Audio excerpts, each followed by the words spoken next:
You are listening to Middle East Monitor Conversations, bringing you lively discussions with prominent voices from the region and beyond, as we delve deeper into issues shaping the Middle East and North Africa, from politics, the culture, and the arts. Hello and welcome to another conversation with the Middle East Monitor. My name is Jassim Ahmed and I will be your host for today's discussion. And what our discussion is going to be, we are going to be talking about a new report that examines Gaza's dire situation and potential pathways forward with the coming of a second Trump administration. Titled Dealing with Trump, Israel and Hamas, The Path to Peace in the Middle East. The report is by the European Council on Foreign Relations. Its author is Muhammad Shehada from Gaza and Hugh Levitt. I am really pleased to say that I have Muhammad Shehada with me today. Welcome to the show, Muhammad. Thanks so much for having me. So Muhammad is a visiting fellow with the European Council on Foreign Relations in the Middle East and North Africa program. Many of you will know him. He is a Gaza researcher, a real amazing source of information.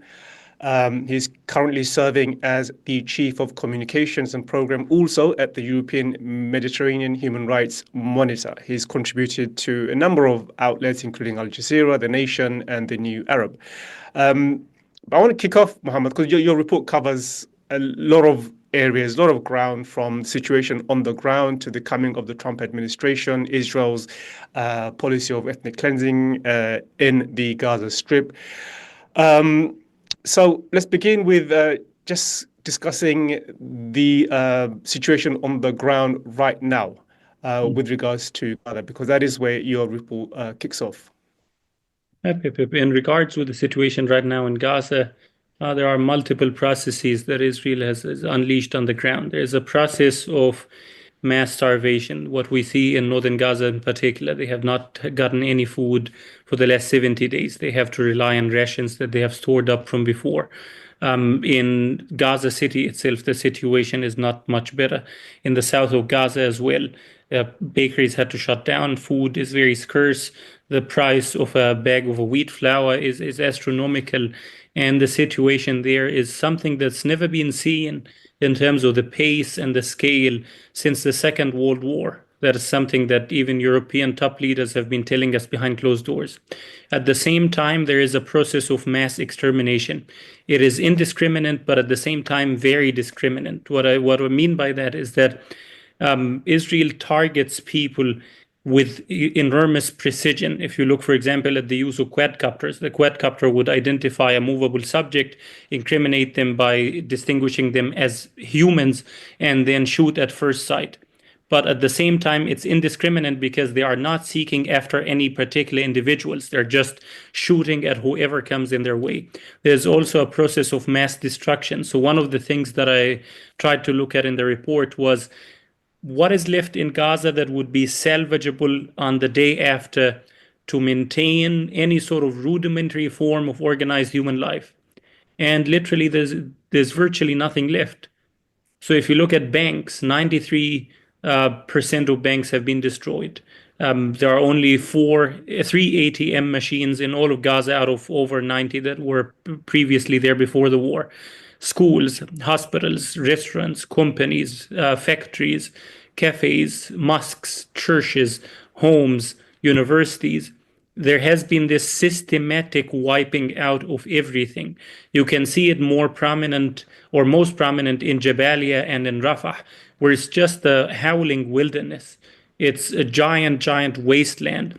And it's not an act of war where you can see that there was a use of disproportionate violence there or disproportionate force. It is very methodical, patient, slow. Israeli soldiers would plant explosive devices one home after the other. Bulldozers would move from one home after the other until there's nothing left. They literally take their time very slowly and patiently with everything standing in the way. And then you have the last process that comes to mind now. There are other processes as well, but the last one is basically the mass displacement and mass incarceration of populations in Gaza. So the IDF would go into areas in Jabalia, for example, and round up everyone there. divide them into groups, a group that would be mass incarcerated without any charge or suspicion just because they happen to be there, and another group that would be kicked and forced to go on a death march to the south of Gaza. What's happened to Hamas in all this? And I mean, you painted a really bleak picture. We see this on our screens every single day. There's, of course, a number of reports that have concluded that Israel is committing the crime of genocide. Amnesty International is the latest with a 290-page report. But let's not forget that Israel launched this genocidal campaign in 7 October, wanting to eradicate, destroy Hamas. How close is Israel to doing that? What is the situation of Hamas on the ground? The declared goal of the war, as you said, is the destruction and elimination of Hamas. There is the undeclared goal of finishing off the Gaza question. That is something that Israel has been very clear about since at least 2014. So previous rounds of assaults on Gaza were described as mowing the lawn. Israel would go every few years, cut off the blades, the heads, or the skulls of people there, a few thousands, and then leave and come back again and destroy tens of thousands of homes. This time it's about finishing off once and for all the Gaza question. The destruction of Hamas is sort of a sub-goal coming out of that, but it is no longer the main goal. Very clearly since the very beginning of the war, once you had Israel's defense minister, you have Gallant saying, we dropped all restraints. But in terms of Hamas's shape on the ground, there has been a depletion of its sort of ammunition, of its rockets. There has been sort of wide assassination of its top leaders. But at the same time, we see that Hamas managed to retain the overwhelming majority of its tunnel system and of its troops on the ground. They even managed to expand in some neighborhoods. They managed to deploy what is called Isnad Force, about 6,000 to 6,500 people with basic training on light weaponry, so ambushes, anti-tank missiles, and rifles. And you can see that they have managed to withstand any Israeli incursion on any area where as soon as the IDF leaves, Hamas resurfaces immediately and regroups in that area by Israel's own admission. The last thing about them is that by Israel's own admission, they managed to re-establish and restore some chains of control and command in some areas of Gaza. So if you are to grade Israel from an A to F on that task, they failed miserably. They managed to deplete Hamas's, let's say, capacity to threaten Israel's population or Israel itself with long-term projectiles, but they failed completely at bringing Hamas down. To the contrary, they have created the conditions that would sustain a long-term Hamas insurgency in Gaza to make the IDF stay in the enclave nearly impossible. I think that's probably one of the reasons, the failure to deplete and destroy Hamas is probably one of the reasons why Netanyahu is changing the goalposts and now claiming victory and feeling triumphant over what's happening in Syria. What we did in Gaza has helped to overthrow Bashar al-Assad, and he's being very triumphant in that. Partly because, as you mentioned, Hamas is still active. So in terms of numbers, though, what kind of numbers are we talking about? Depletion, how much has Hamas been depleted? Prior to the genocidal campaign, numbers of Hamas fighters were probably around 20 to 30,000, 25,000. Do we know any more about the actual numbers itself? Basically, in the depletion of the rockets that Hamas had, I would say projectiles, not rockets, because they did not have explosive heads. They had sort of a force that can carry them to a distance. They did not have any destructive impact. But in terms of Hamas's projectiles, about 90% of them have been depleted by Hamas using them or the IDF targeting warehouses. But at the same time, we see Hamas making use and recycling unexploded Israeli ordnance in Gaza, where there is an estimated 10,000 tons of unexploded ordnance in the Gaza Strip that Hamas can recycle into improvised explosive devices or even projectiles to launch on Israel. The other thing is, in terms of Hamas's manpower, the estimate is about 6,000 to 7,000 Hamas members altogether that have been killed since the war started. That includes Hamas's military wing as well as its political wing as well, because Israel went after senior politicians in Hamas, even rank and file members of Hamas, as well as Hamas's civil servants in the Gaza government. So if you look at how many Hamas members have been killed, the estimate would be about 6 to 7,000. And the report discusses how Israel is trying to cultivate new actors who may take on Hamas. Some, as your report goes on to point out, and we'll discuss later, affiliated with ISIS and Daesh. How is Israel doing that? If I can quote something you mentioned in the report, it says, when Israel raids an area and kills its fighters, militants, they leave behind the guns, the AK-47s, on the bodies of those killed. And then clans and gang members find and take those guns after the army leaves. So what is Israel actually doing by trying to cultivate these hostile actors within Gaza itself? The source of that particular information was actually a Palestinian Authority former minister who's now working closely with Israeli authorities as a liaison between them and international organizations and the private sector to get trucks into Gaza. So a source of huge knowledge on this topic. We got also similar reports from the ground on this as well. Israel tried in a multitude of ways to sort of recruit or create an internal rivalry to Hamas to finish the job that Israel itself has failed to accomplish, to do the dirty work of Israeli occupation forces. So, for example, Israel reached to a number of big families and clans and tribes in Gaza and told them you would be in charge of distributing and storing aid, which means you would have control on the ground, because Israel says whoever controls the food and water has the ultimate control in Gaza. They reached out to a number of families in that regard, but that failed immediately in the bud for two reasons. The sort of makhatir, ashair, the tribal leaders, the community leaders, they told Israel, we do not have the capacity nor the will to do that kind of thing. We are happy to do it along with the local government in Gaza and what is known as the emergency committee, but we cannot do it as a separate entity. There were few families that got carried away and lured by the Israeli offer, and just the simple tactic of intimidation by Hamas pushed them back from that line of thinking. The other approach that Israel tried was basically leaving weaponry for gang members, for tribes and families to pick up, to sow chaos as much as possible in Gaza.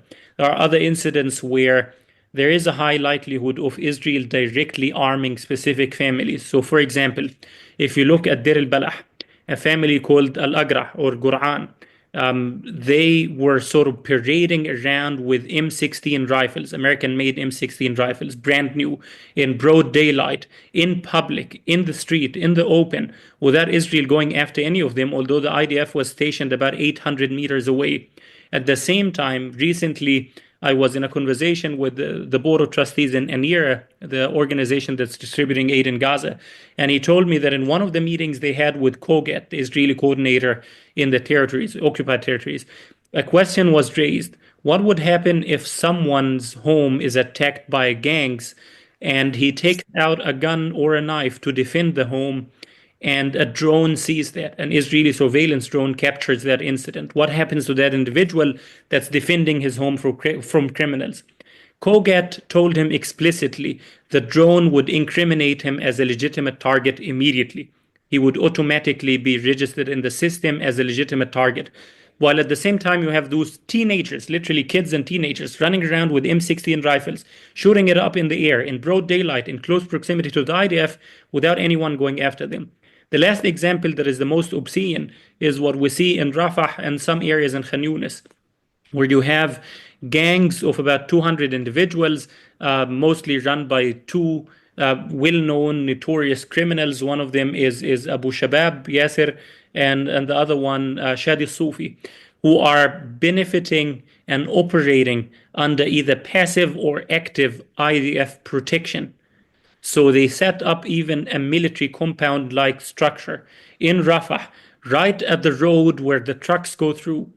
And the Israeli military would see this happening right in front of them, sometimes only 100 meters away from the troops. So literally they can see them with the naked eye. They do not fire a single bullet at those gang members that loot the overwhelming majority of aid. At the same time, those Israeli troops would shoot to kill any civilian that enters that area because it is regarded as a kill zone or an extermination zone. And they would specifically assassinate any policeman that tries to prevent the looting. And we saw some prominent examples of that about last week, where Israel even bragged about targeting Hamas individuals from the police that Israel claimed were trying to loot the aid, just as shameless as that. And we've gotten reports and also firsthand accounts from senior officials in the United Nations who were saying that we are telling Israeli counterparts, you need to do something about that. The Israeli alibi was extremely hilarious. Do you know what they told them? Israel said, we cannot fire at those gang members because we might injure some of the humanitarian workers and that would give us bad press. Literally. Although Israel has targeted it accomplished a Guinness record in targeted assassinations of humanitarian workers at a rate that was not seen in any global conflict in modern history or human history in its entirety. I've never seen any conflict where you go after humanitarian workers and kill over 300 or 400 people. Yeah. What is in terms of why are they trying to keep those hostile actors, as you mentioned, alive? I mean, because there's a section in your report which speaks about the Gaza's governance structure. What is this governance structure? I mean, we spoke about the fact that the Gaza has become this dystopian wasteland. What is there to govern, given that Israel's plan for the north appears to be ethnic cleansing and to push Palestinians ultimately out of the Gaza Strip? What is this governance structure which they're trying to create in the north, at least? Well, basically, it's important to establish what was government like on the day before the war. And you had a local Gaza government that is often referred to as the Hamas government, although it's a misnomer because most civil servants there are either ideologically independent or belong to other factions. Hamas is one component of that government, of the civil servants there. But that government opens up calls for applications every year for people to apply, even in the police force. And that government was cleared and vetted by Israel itself. So if you look, for example, at 2019, when Israel allowed Qatari aid to fund salaries to civil servants in Gaza, Israel demanded from Qatar a database of the fingerprints of each recipient of their aid. And Israel went very patiently through the list of every name of civil servant in Gaza, and they decided to blacklist only 300 individuals. The rest were vetted and cleared by Israel to receive salaries. So that is the local government that you have in place. So when British media, for example, says the Hamas Health Ministry, this is very explicit genocidal apologia or genocide denialism, because that health ministry is a technocratic one. There is a pool of recruitment from all different factions, as well as people that are even ideologically opposed to Hamas. Now, with the government's shape, as soon as the war happens, Israel starts targeting government officials, senior government officials in different ministries, the education, the economy, the finance, the agriculture, the police. So the government goes underground. It becomes more or less decentralized in some aspects. And it alternatively merges into what is known as the emergency committee, which is sort of like a grassroots formation, autonomous to some level in each neighborhood, in each area, where you look around you and you see who are the civil servants that are available in this area.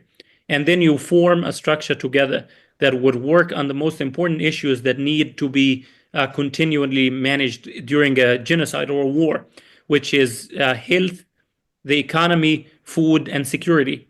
And these are the areas that it's working with. The emergency committee includes in its ranks the government civil servants, volunteers, representatives of virtually every political faction in Gaza, as well as community leaders and tribal leaders, makhatir and ashair.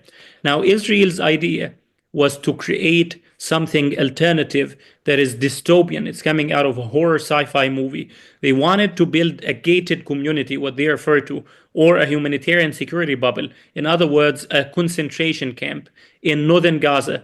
The prototype was supposed to be called a neighborhood called Atatra in Beit Lahia. And they wanted Atatra to be the prototype pilot project for this, where you had an Israeli-American businessman called Moti Kahana pitching that idea to the Biden administration. And he was asking to build 3 concentration camps where people inside it would be subject to complete security control by foreign mercenaries from Britain and the United States that would be armed and ready to shoot to kill anyone who disobeys. And each person there would have to submit their biometric data, fingerprints, retinal scans every day to receive food and water. Basically, that's it. So that was the Israeli alternative. The problem that we try to point out in the report is that Israel is deliberately trying not to come up with a realistic alternative in Gaza because it wants to sustain the chaos. It wants to sustain the societal collapse because that helps to expedite and provide cover for its genocidal campaign in the enclave. And so I guess the aim of the report is to show the European governments and also Arab countries there is an alternative to the Israeli plan of ethnic cleansing and genocide in Gaza. And that is exactly what you're trying to show. And one of the ways you're trying to show that, I guess, is showing that Israel is also holds the main responsibility for why the ceasefire agreement has failed. So you have a section on the negotiations and the multiple stages that's gone through. We know the Americans have tried to pin the blame on Hamas for why the ceasefire agreement has failed. But can you walk us through those various efforts and where we are with the negotiations? I mean, Trump recently, he tweeted, he says that there will be hell to pay if hostages are not released. I mean, I don't know what he means by that because Gaza, as you mentioned, as we can see, is a dystopian wasteland. What else can Trump do? It shows that violence hasn't worked, bombing hasn't worked. What can be done to release other than what Israel's already done? So where are we with the negotiations and the ceasefire talks? And can you just talk us through what's happened over the past 14 months on this front? Yeah, absolutely. That section was heavily redacted. It was supposed to be way longer than that. We had to really squeeze it into as much concise description as possible. But if you want the short narrative, first on Trump. So Trump, basically, as soon as he issued that threat, Hamas's answer to the mediators was basically, bring it on. Let him ride his highest horse. That was the verbatim quote. Because there's nothing, not even virtually, literally, there's nothing left in Gaza to bomb anymore. So by July, Israel runs out of targets in Gaza. That is what Israeli sources are saying behind closed doors. Running out of targets doesn't mean running out of Hamas targets. It means running out of targets, period. All kinds of targets in Gaza. Nothing left to bomb anymore. So in early September, when 6 hostages were executed or killed in Rafah in a tunnel there, Netanyahu holds a cabinet meeting and he asks his security and military leaders, how can we exact a price from Hamas for killing those hostages? And what they tell him verbatim is there is nothing left to exact a price from Hamas, which is corroborated by the Americans telling Israel, you accomplished anything that could be accomplished militarily. And Israel's own former defense minister, Yoav Gallant, a war criminal, on his way out, he did an interview in which he said, all objectives have been met. There's nothing else to accomplish. There's nothing left to bomb, basically. So that is on Trump's threat. On the negotiations and how it worked out from the beginning, you remember for the first 4 to 5 months, it was completely banned to use the term ceasefire in Gaza. That's right. That was a no-go. In the US and the European Union as well, everyone had to tiptoe around it and use the term pause. It was not allowed to use the word humanitarian ceasefire or ceasefire in general. That was a no-go zone, completely forbidden. I've never seen anything like this. Like you saw senior European politicians who struggle, and even Canadian Prime Minister at some point, a video of him struggling to articulate the word ceasefire without saying ceasefire. It was hilarious. But I think around February, the Americans come to the realization that Israel has failed to destroy Hamas in Gaza and that they will be there when this war ends.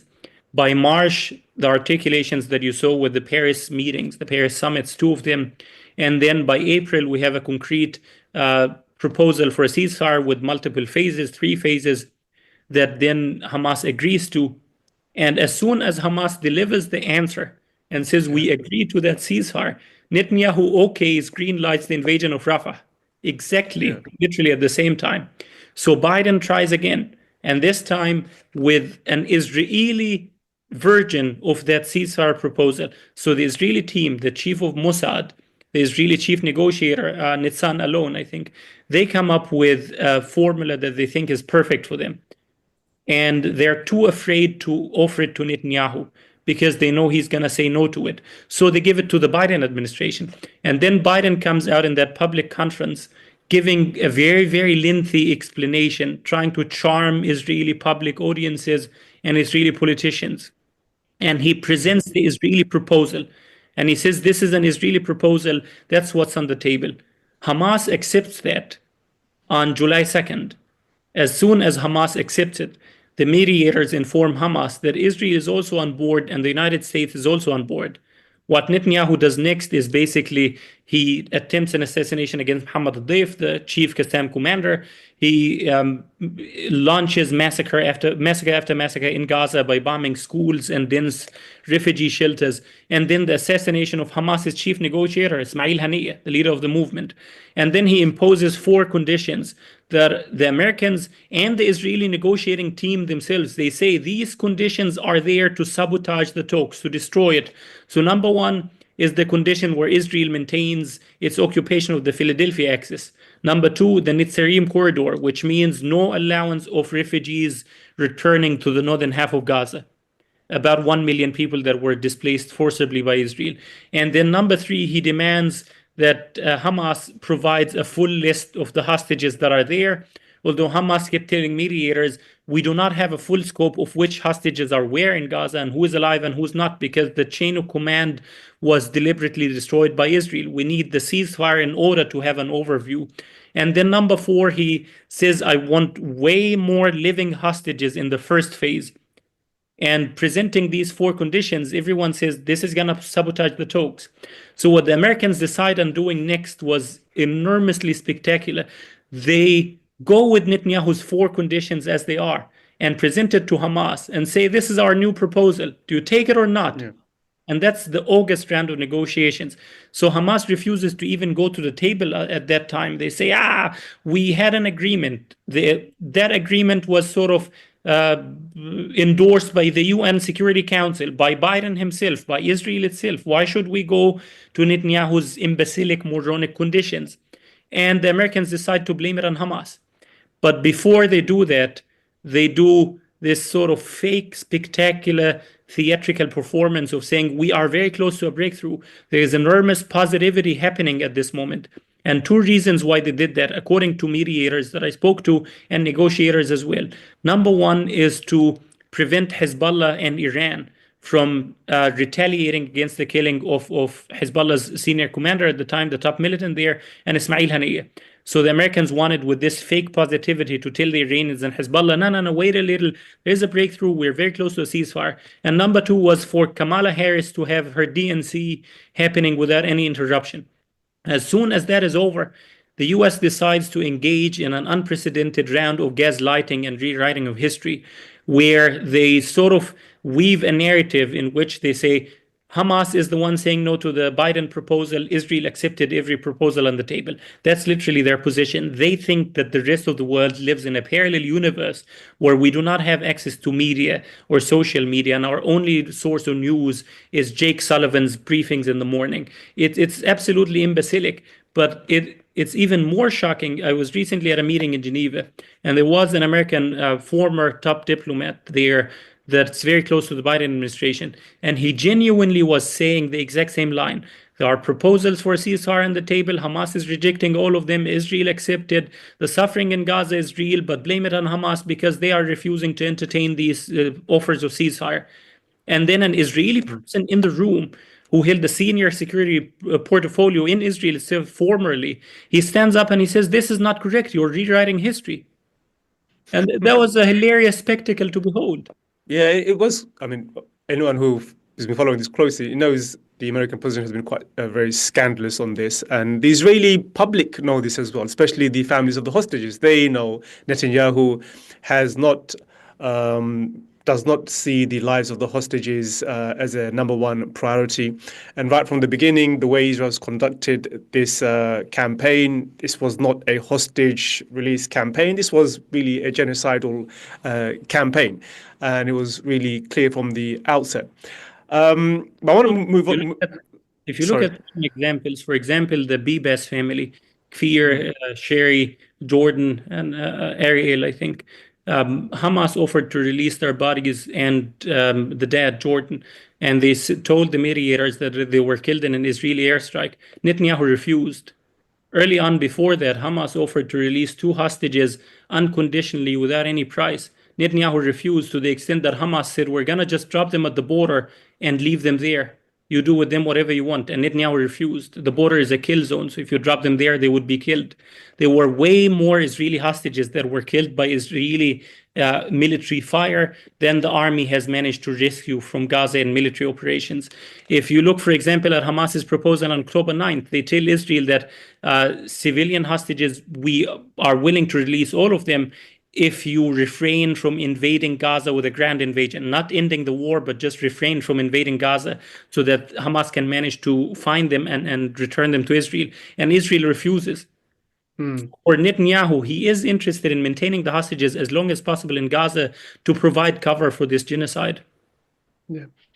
Let's move on to another part of your report. You speak about Israel's strategy or goal in Gaza, and you mentioned that there's a 5 fingers strategy. I've not heard that term before, to be honest. What is that? What is Israel's 5-finger strategy that it's pursuing in Gaza? Well, it existed until 2005 when Israel had its settlements in Gaza. It cut Gaza with different settlement blocks and military corridors in 5 small cages or enclaves. So there was a block of settlements in the very north of Gaza that was Nassanit and Eretz and Sinai that cut Gaza from Israel itself. And then there were settlements between Gaza and Deir al-Balah Nusrat, like Netzarim, that cut them from each other. And then there were the settlements of Rosh Qatif that cut Khan Yunis from Rafah, and then settlements in Rafah itself, in the Mawasi area, that would cut Rafah from Egypt. And in around each block of these settlements, Israel maintained sort of a heavy presence of military forces. And that's exactly what you see right now, minus the settlements, although it is very much on the way to be rebuilt in Gaza again. So in 2005, up until then, I remember it very vividly. If you wanted, as a Gazan, to go from Gaza City to Rafah, you had to be stopped at a checkpoint called Abu Holi in a vehicle. Like, nobody's allowed to cross that checkpoint on foot. Everyone had to be in a car. So if you had a donkey or a horse, you needed to shove it into a vehicle, a van or a truck. You cannot drive it there. You cannot ride it there, sorry. And you cannot walk on foot. And an Israeli teenager manning that checkpoint, sitting on top of a large tower, would stand there with a rifle, a sniper rifle, and point it at people. And according to his mood, he can close down that checkpoint for hours or for a whole day or for multiple days. So I had the experience where we were stuck in a car there for at least 6 hours in boiling heat in the summer. We're not allowed to step a foot outside because you needed to stay in the vehicle. If you go outside, you would get shot. And that was basically the system that Israel had in place there. Now Israel had re-established a system in Gaza that's way worse than that one. So they are working on re-establishing these corridors. There's the Miflasim corridor now between Jabalia and Gaza. Netzarim between Gaza and Deir al-Balah. There is a Kisufim. It is on the way of being established between Deir al-Balah and Khan Yunis. And then there is Sofa between Rafah and Khan Yunis, also on the way to be established. And the Philadelphia corridor between Rafah and Egypt. If you look at Netzarim, for example, it is 4 kilometers wide. There are whole towns and cities that are wiped out because they were swallowed by that corridor. It's 4 kilometers wide, multiplied by the whole length of Gaza, so about 10 to 12 kilometers long. And this area is completely wiped out, not a single building in it. And there's 19 IDF military bases there where soldiers are stationed. They play football and barbecue and have parties, apparently. And their military bases are supplied with air conditioning.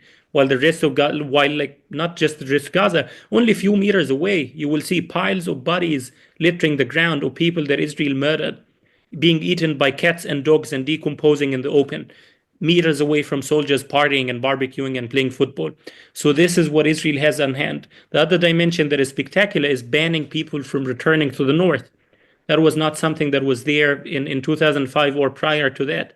So now Israel has shoved and crammed the overwhelming majority of Gaza's population in the Mawasi area and Deir al-Balah. the only areas that are sort of habitable in Gaza at the moment. And in northern Gaza, you have about 400,000 to 500,000 people still there that Israel is trying to incrementally ethnically cleanse and push to the south. And once they move south, there's no way to return back at all. So the coordinates are there to guarantee a one-way movement. So I mean, it's a nightmare situation, and the question is, so we get to the next part of your report, which is, who are the governments and the countries and the actors that will enforce this nightmare scenario on the Palestinians in Gaza. Netanyahu, you point out in the report, is looking for Arab states to do its bidding, and is looking for subcontractors who will come in. I mean, we were, both of us were in the Doha Forum, and we were in a session where former Trump administration official Jason Greenblatt, he spoke, and he said that when Trump comes in, his second term will begin from where he left off in his first term, speaking about the Abraham Accords, that the Arab countries will simply have to sign on the dotted line and move on from the Palestinian issue and accept the Abraham Accords. It's as though the genocide did not happen. I mean, interestingly, the Saudi official that was there on that panel, he pushed back. He said no for Saudi Arabia and others. The normalization with Israel runs through a Palestinian state. That's basically what he was saying. And we are not in the same place as we were, meaning Saudi Arabia in 2016. And when Trump left, we're in a different place. The Arab world is in a different place. That was quite a common theme in the forum. The Arab public is in a common place, meaning that they have seen what Israel is really like. How can you now live with a genocidal state on your borders? That's the question Arab streets are asking. That's the question I'm sure many Arab regimes are asking. So who would Netanyahu find as his subcontractor to push through this nightmare situation?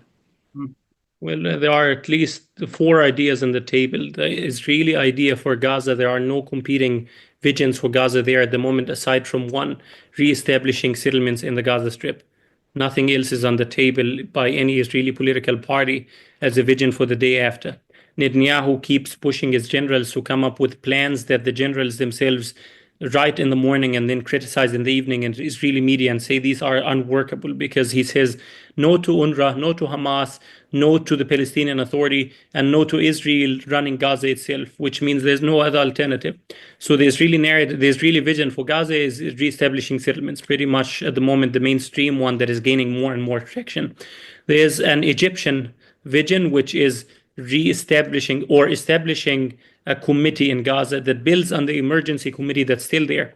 So it is called the Committee of Community Support or Social Support, where it would be headed by a team of technocratic independent individuals from, for example, the business sector or academia, and they would be under the subject to the Palestinian Authority, and it would be formed by decree of the President Mahmoud Abbas.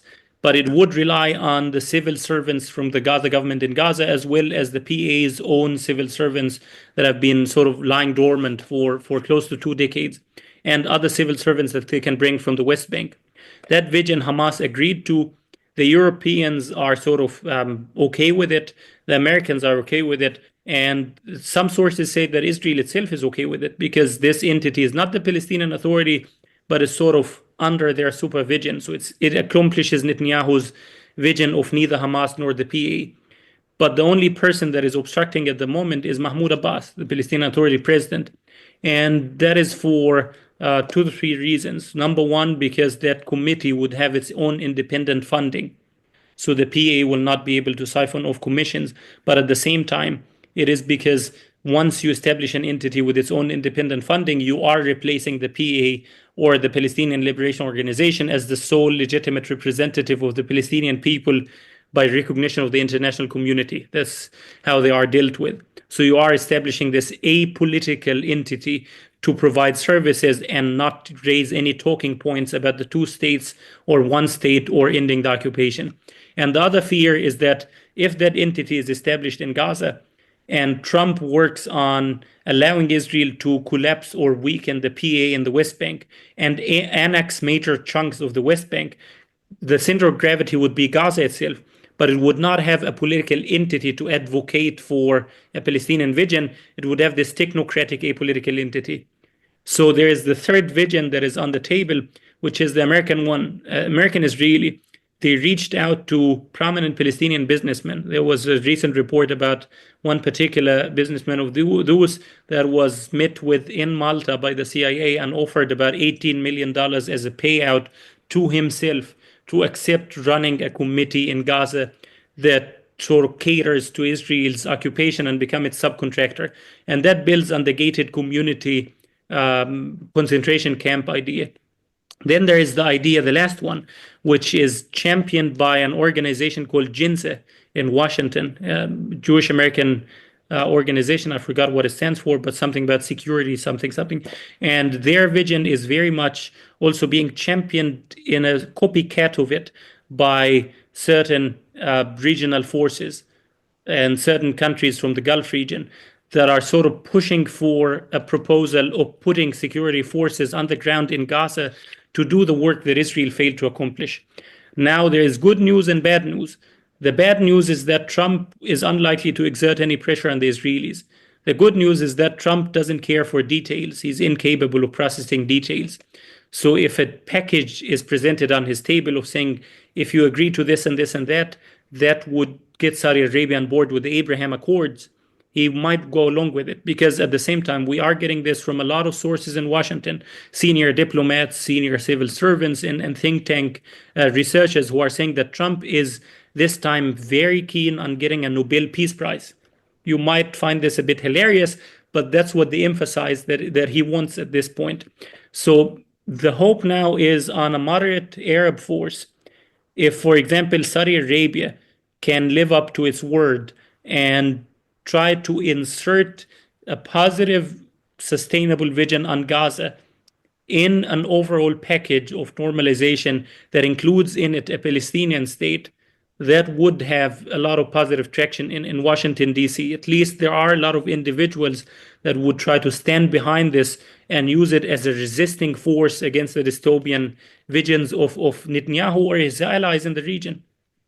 Yeah, I mean, as you said, I mean, Trump isn't one known for details. And if the Saudis and his Arab allies are opposed to an idea or a plan, then of course he's like, look, these guys aren't for it. How can we enforce this plan? So, it's very difficult to see how even the Saudis will accept this nightmare scenario. But we'll have to wait and see. I mean, who knows what could happen. But you also mentioned in your report, it is for the European Council on Foreign Relations. So what specific actions do you recommend the European governments to take in establishing a scenario that is not what the Israelis want, at least what something more viable for the Palestinians, at least, because that is what you're trying to present to the Europeans, to the Arab countries, to say, look, the Israeli one is a nightmare situation. We don't want to be there. This is an alternative. So what are you recommending to the European governments? There is plenty that they can do. The question is, would they do it?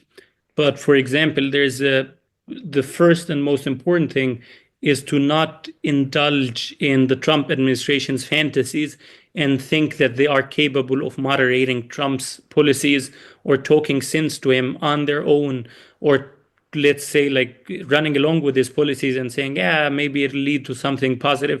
Around the time of Trump's peace to prosperity deal in 2020 that was catastrophic by all accounts, there were European Union officials that were saying that we see it as a catalyst to reviving and reinvigorating the negotiation process between the Palestinian and Israelis. That was batshit crazy. It was like absolutely lunatic. So number one is to not do that again. From the very beginning, to draw a very explicit red line. The European Union is facing a horizon with very certain Israeli annexation of the West Bank, very increasingly certain resettlement of Gaza, and very certain Israeli military occupation permanently in Gaza, as well as a continuation of the war in other shapes and forms. So they need to draw a clear red line to that with clear consequences. There is an association agreement. There is the horizon project with Israel where Europe provides funding and support to Israeli organizations that collaborate with European counterparts.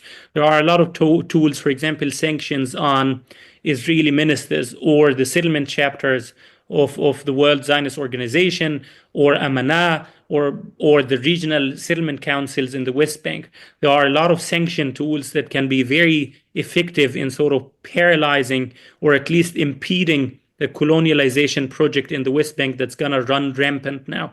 It was already reaching an unprecedented pace during Biden's administration, unseen in Israel's history. Now it's going to go even more crazy. They can sort of, in one way or another, slow that down. And there is the contact group that they have which is called the Global Alliance for the Two-State Solution, that they can use with Arab regional forces with more influence in the Trump administration, the United Arab Emirates, Saudi Arabia, Qatar, for example, to try to influence a more moderate approach on Israel-Palestine. But the problem at the same time is you have a European Union that is willing to, in one way or another, undermine, if not fully dismantle and rewrite international law if it benefits Israel. You see that, for example, now with Israel invading Syria unprovoked, without Syria firing a single bullet against it, and bombing 800 targets within less than 10 days, with the whole world silent on it, with Biden even blessing it and considering it something positive. And you see at the same time the new European Vice President and High Representative, Kaja Kallas, making her first news conference yesterday or press conference yesterday, in which she very keenly and deliberately avoids using the terms Gaza, Israel, Palestinian. And one of her predecessors, he told me explicitly that this is deliberate, that as soon as they walk into office, their own advisors, their own general managers, and their own counterparts, other leaders in the EU, tell them to avoid the Palestinian topic because, quote, it's too complicated, or, quote, it will burn a lot of political capital. In one way or another, like, Europe has undermined itself enough at this point that there is a need. There's not even a need. There's an opportunity for them now, a very easy opportunity handed on a golden plate for them to show that they can live up to their purported principles and charter. Just before we finish, Muhammad, just quickly on a personal question. What's the situation with your family in Gaza? I mean, just quickly before we end. Well, some of them, they managed to leave. Some are still there, and some are no longer with us. The ones that left, basically, my grandmother, for example, she's been in Cairo now for nearly a year. And as soon as she came out, my mom texted me and said, you have to come immediately because she's not going to live longer by the look of it. She was completely bedridden, unable to move. She was merely skin on bone, and her feet were swollen in a very frightening way and had all sorts of medical and health complications that she's still suffering from because of, like, one impact of Israel's starvation is not just starving today, it is the devastating permanent impacts it leaves you with for the rest of your life. And that is the most prominent aspect of the genocide, is that Israel is sparing no one these consequences: elderly, children, women, men, civilians, etc. I saw my cousin on the street in Egypt, and she was the pride of the family. She was known as this beautiful woman with fair skin and smooth hair. And I saw her in the street and I didn't recognize her. She had shrunken, literally, physically. She was also skin and bone. Her skin is very rough and wrinkled up, and I didn't recognize her. And that's the people that survived. And that was many months ago. Now, for the ones left behind there, it's absolutely insane. The Gaza that I know is gone, and that's something to wrestle with everywhere, every day, every moment of the day. Is basically, if you're familiar with the Nordic mythology of Odin and Thor and Ragnarok, this full planetary destruction, your whole universe is gone. And that is how it feels in Gaza. It's not only the destruction of everything and the killing on record scales, but it's also the people that are there have been turned into ghosts. Everyone there is living with the mentality that their turn is next any moment now, that they are just inmates on a death row. And the people that are dead, the most painful thing about it is that they never got a chance to experience living in the first place. The person that I'm pained by his death the most was my friend Ali Adam. I believe he wrote an article once in Middle East Monitor. He was one of the most brilliant young people I've ever met. And he spent his time in Gaza consuming religiously a huge amount of intellectual knowledge. Noam Chomsky, Slavoj Žižek, other intellectuals, Norm Finkelstein, he would read it every day religiously. He was familiar with politics, domestic politics in the EU, in the UK, in the US. You can open up any conversation with him, and he would spontaneously, extemporaneously debate you on that topic, climate change, China, Ukraine, Russia, US, whatever, for hours and hours. And yet he never got a chance to live. His CV was full of educational accomplishments, but completely empty of any work experience. The most painful thing about his death is that I'm not over it, although it's been nearly a year. I don't even have anyone to mourn him with. He didn't get a chance to be known. He literally didn't get a chance to experience living. And that's the most devastating thing about people that Israel is killing there.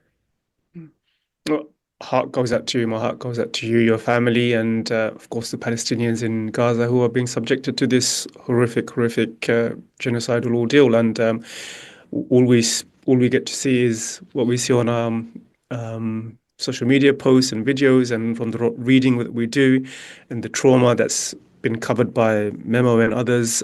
One of the most horrific things I read recently was just the sheer number of Palestinian children who are the only hope they have is that they will die. 80-90% feeling, well, we're just waiting to die. And these are children, expressing their psychological trauma. And I mean, we pray for them, and inshallah, this horrific stage of subjugation and the ethnic cleansing and genocide of Palestine comes to an end. Thank you so much for joining us for a conversation with the Middle East Monitor. It's really honor and a pleasure to host you, Muhammad. I really enjoyed our conversation, and I hope we can come to our show again. I mean, speak more broadly about the geopolitics, not just simply your report, because you have a wealth of knowledge and you follow events on the ground in a really detailed way. So I really admire the work you do, and thank you for the work you do. And you and your family are in our du'as and prayers, and I'll speak to you soon. And those who have tuned in, thank you for tuning in for this week's conversation with the Middle East Monitor. Bye-bye. This was Middle East Monitor Conversations, brought to you by the Middle East Monitor in London.